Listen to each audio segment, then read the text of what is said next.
Alhamdulillah wassalatu wassalamu ala Rasulillah wa ala alihi wa sahbihi wa man wala haula wala quwwata illa billah amma ba'd. Rabbi shrah li sadri wa yassir li amri wa hlul 'uqdatam min lisani yafqahu qawli.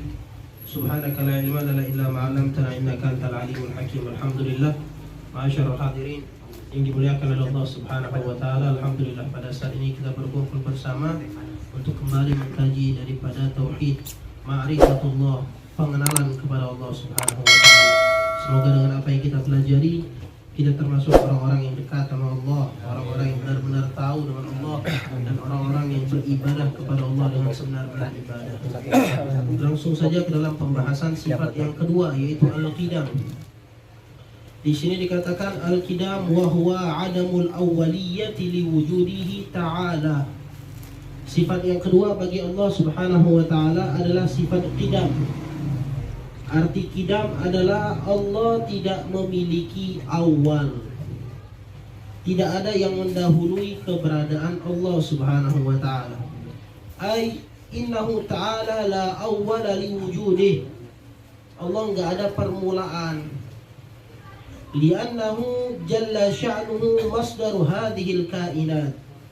Karena Allah Subhanahu wa taala zat Allah lah, atau Allah lah, dialah yang menjadikan semua alam semesta ini, menjadikan kita, menjadikan bumi, menggerakkan matahari, semuanya Allah Subhanahu wa taala.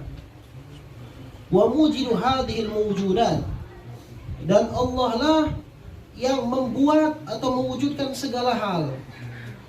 Maka udah barang tentu, udah pasti Allah lebih dahulu. Kagak ada yang namanya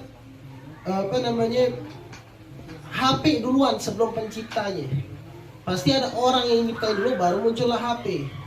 Kagak ada motor tiba-tiba ada. Ada orang yang merakitnya, baru adalah motor. Begitupun Allah Subhanahu wa taala secara mudahnya, secara logikanya tadi. Gak mungkin ada matahari namun Allahnya belum ada. Gak mungkin alam semesta sudah tercipta namun Allahnya belum. Maka masyaallah hadirin, Allah Subhanahu wa taala adalah sesuatu yang paling awal dan tidak ada batasannya. Mungkin kalau kita lihat, ada ulama yang mengatakan yang namanya qidam ada beberapa arti. Yang pertama adalah makna qidam la awwal li wujudihi ay laysa li wujudihi ibtida. Tidak ada permulaan. Namun qidam sendiri ada qidam zati, ada qidam zamani, ada qidam idhafi. Contohnya qidam zamani. Maksud qidam zamani apa? Tulal muddah, jangka waktu yang panjang. Misal kita ngomong, oh dia lebih dulu. Misal yang mana sih yang duluan? Dia dulu. Otomatis kalau misalnya kita ngomong bapak kita lebih dulu, bukan berarti bapak kita nggak ada permulaan. Hatta bapak kita pun ada permulaannya. Namun Allah Subhanahu wa taala nggak ada permulaan. Yang lalu namun nggak ada permulaan. Karena gambarannya segini, secara logika, tatkala seseorang ada permulaan, contoh kita ada permulaan, lahir misal tahun 80. Otomatis sebelum itu ada yang melahirkan kita. Pasti, dengan itulah baru kita ada. Tanpa ada yang melahirkan, kita nggak ada. Begitupun Allah Subhanahu wa taala mustahil. Kalau kita katakan Allah ada batasan, Allah kan kita tahu maha lalu. Namun kalau kita katakan Allah ada batasnya, mungkin 300 tahun yang lalu, 2 juta tahun yang lalu. Berarti sebelum itu kok bisa ada? Nah, ini mustahil. Maka Allah mengatakan qul huwallahu ahad, Allahus samad, lam yalid wa lam yulad. Allah enggak melahirkan dan juga tidak dilahirkan. Karena kalau Allah melahirkan, ada Tuhan selain Allah. Di pertemuan yang lalu kita jelaskan sifat pertama. Seandainya ada 2 wujud Tuhan, itu mustahil. Sampai kata Allah, "Lau kana fihi ma alihatun illallah la fasadata." Kalau di alam semesta ada 2 Tuhan, itu bakal hancur. Yang satu pengen ini, yang satu pengen ini. Langit pengen hujan, bumi ngomong udah becek nih, jangan lagi. Hancur. Lam yalid, walam yulad, dan tidak dilahirkan. Karena tatkala seandainya kita bilang Allah dilahirkan, berarti ada permulaan. Dan kalau ada permulaan, sebelum itu siapa yang ada? Contoh manusia. Sebelum ada Nabi Adam, manusia nggak ada. Tatkala Nabi Adam diciptakan oleh Allah, barulah manusia ada. Berarti permulaannya itu ada tuh, permulaannya. Kayak kita, permulaannya ada tahun 80. Sebelum itu ada nggak? Nggak ada. Begitupun Allah, kalau misalnya kita katakan, oh Allah ada permulaan, berarti sebelum itu ada penciptanya dong. Seakan-akan pada saat itu kita meyakini ada Tuhan selain Allah yang menciptakan Allah, dan ini mustahil. Telah dikatakan oleh Allah, lam yalid wa lam yulad, Allah enggak dilahirkan dan juga Allah enggak melahirkan. Itu kidam zamani. Adapun kidamul idhafi sebagaimana yang saya jelaskan tadi, dahulunya kita itu didahului oleh bapak, bapak kita didahului oleh kakek kita, kakek kita didahului oleh bapaknya kakek. Terus ada pendahuluan, ada pendahuluan, ada pendahuluan. Berbeda dengan Allah Subhanahu wa taala. Sehingga Allah mengatakan huwal awwal, Allah lah yang awal, pertama kali, dan gak ada batasannya. Huwal awwal, kata Allah Subhanahu wa taala. Terus juga di dalam ayat lain Allah mengatakan huwal awwal wal akhir wal zahir wal batin wa huwa bikulli syai'in alim. Nah, terkadang kita ini terpikir, emang kalau sebelum itu emang apa berarti? Sebelum manusia diciptakan, sebelum alam semesta diciptakan, sebelum bumi ini ada, sebelum manusia ada, terus Allah apakah udah ada? Allah di mana? Itu disebutkan di dalam Sahih Bukhari di kitab Riyadhus Shalihin. Kalau ada orang yang mengatakan kayak gitu, maka kata Nabi, stop, jangan lanjut. Namun walaupun kayak gitu nih, misal kita ada pikiran, wah Allah berarti dulu gimana? Nggak ada Tuhan, nggak ada makhluk, nggak ada apa-apa. Maka dikatakan, stop pemikiranmu, jangan disampaikan lagi, jangan dilanjut. Namun ambil kabar gembira, bahwasanya tanda di dalam dirimu ada iman. Ente mikir kayak gitu tuh, berarti engkau sedang memikirkan Allah. Maka arti engkau ada iman, walaupun imannya lemah. Maka kita ini kan diberikan batasan akal oleh Allah Subhanahu wa taala. Maka tatkala kita memikirkan sesuatu yang dahulu yang nggak bakal ada habisnya pikiran kita. Karena pikiran kita terbatas. Contoh pikiran apa? Kakek kita dulu, kakek lagi, ya bingung. Ke atas lagi. La ilaha illallah Muhammadur Rasulullah sallallahu alaihi wasallam. Dan sifat yang ketiga adalah sifat al-baqa. Al-baqa artinya kekal, tiada akhir. Kalau tadi tiada permulaan, kalau ini tiada akhir. Adapun manusia fana. Ya. Lawan dari kalimat baqa adalah fana. Manusia fana. Kata Allah, kullu man 'alaiha fan wa yabqa wajhu rabbika dzul jalali wal ikram. Semuanya akan fana kecuali Allah. Dalam ayat lain Allah mengatakan kullu syai'in halikun illa wajha.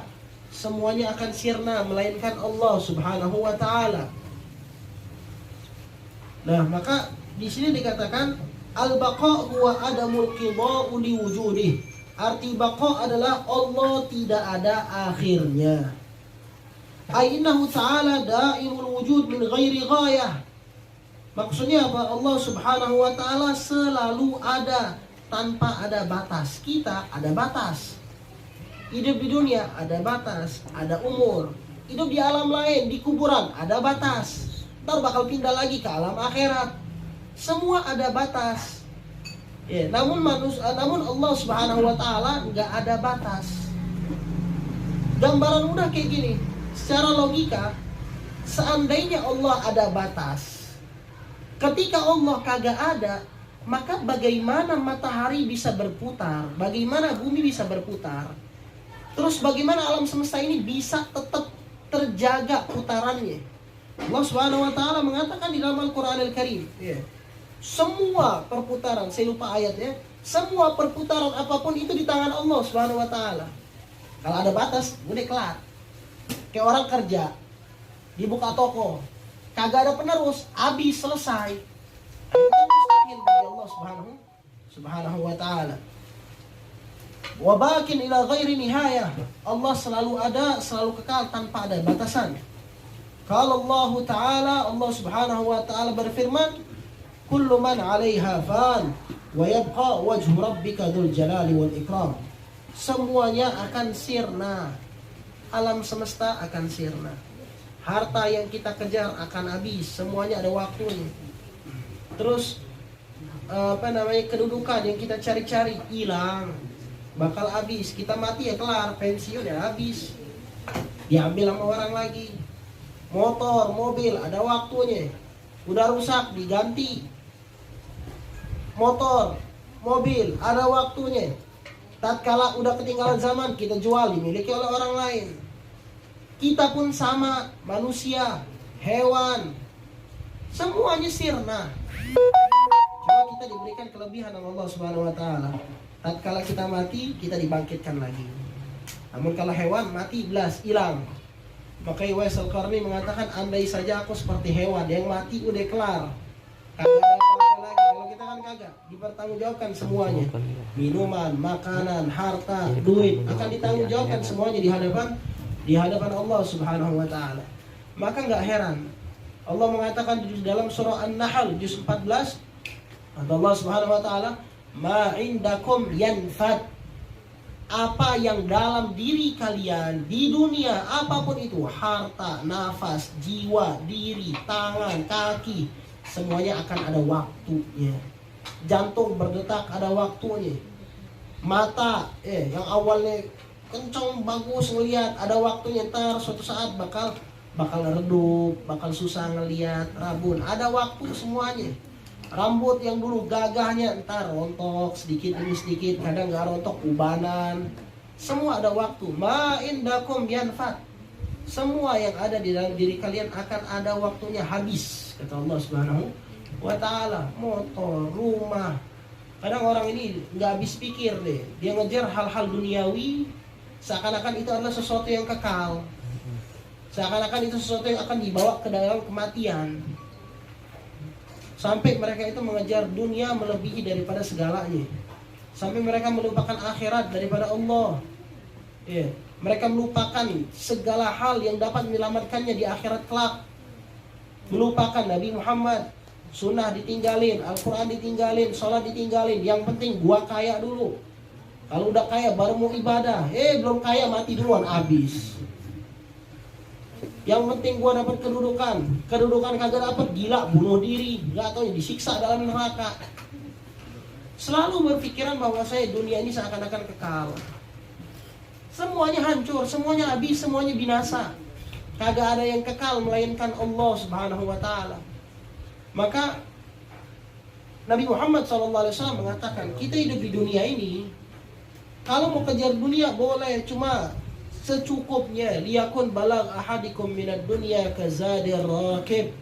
Hendaknya salah satu dari kalian mengejar dunia itu cukup dengan batasan seperti orang dinas.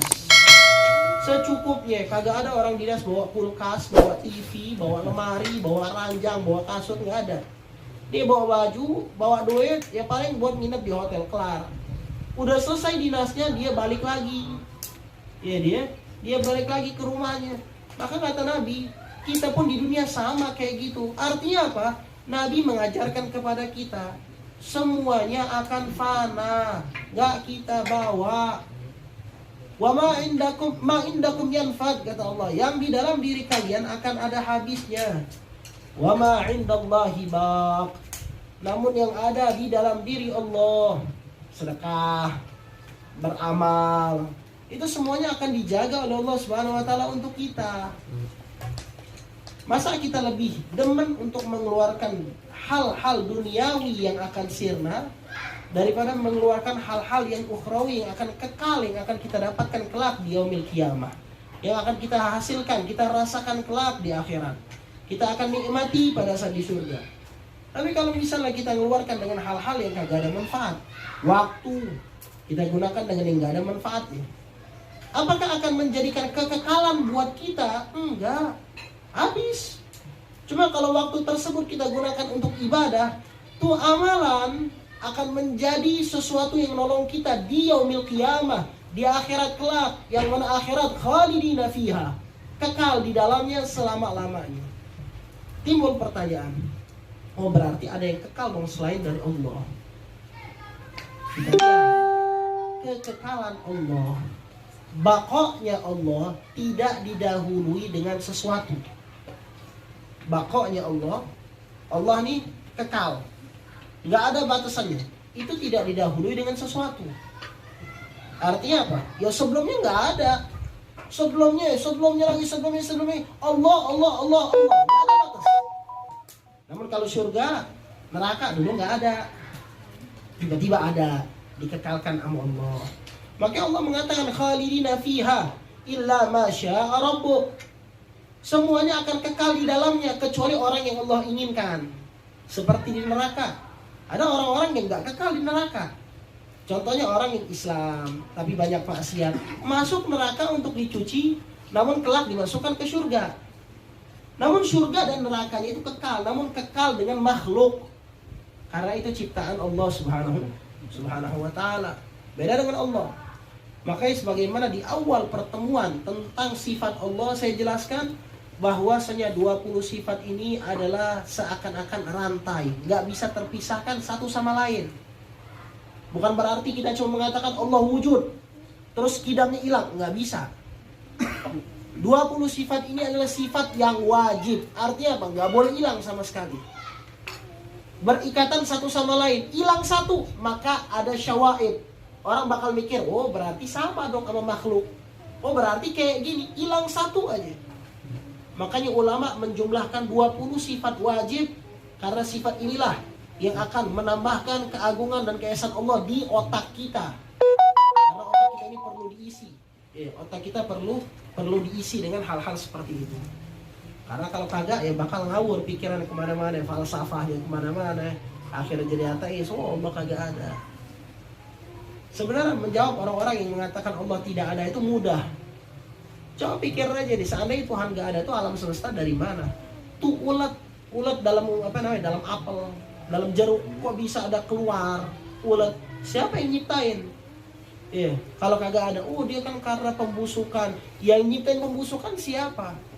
Terus yang menjadikan air tersebut, pohon tersebut bisa kena air, satu panen, satu kagak, itu siapa? Sebagaimana di pertemuan yang lalu kita udah katakan, yang namanya kotoran onta menandakan adanya onta.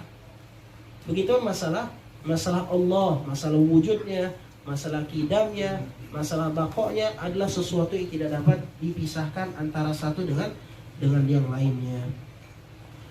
La ilaha illallah Muhammadur Rasulullah sallallahu alaihi wasallam. Sampai di dalam dalil akal, dalil naqli, dalil secara logika yang dibuat oleh Abu Hasan Al-Asy'ari dikatakan annahu ta'ala law lam yakun baqiyan lakana faniyan walau kana faniyan lam yujad min syai'in fil khalq abada. Seandainya Allah fana, ada waktunya, maka otomatis manusia nggak ada lagi hilang, kagak ada pengganjaran, kagak ada akhirat, kagak ada surga, alam semesta hancur, planet sama planet bakal bertabrakan, semuanya. Contoh aja nih, lampu merah, contoh mudah secara akal di kehidupan kita. Tatkala lampu merah sebagai pengatur lalu lintas mati, macet langsung jalanan. Kemana-mana, sono nabrak, sini nabrak, kagak beraturan. Itu padahal makhluk, itu adalah makhluk. Begitupun alam semesta, kagak ada yang ngatur, atau yang ngatur habis waktunya mati, mustahil. Itu mustahil. La ilaha illallah Muhammadur Rasulullah sallallahu alaihi wa alihi wasallam. Insyaallah di pertemuan yang akan datang kita akan menjelaskan tentang mukhalafatuhu lil hawadis. Berbedanya Allah dengan makhluk yang lain. Namun sebelum itu saya mohon maaf, untuk hari ini mungkin agak cepat, cuma sekitar 25 menit. Mohon maaf karena satu badan kurang fit, terus ada acara lagi.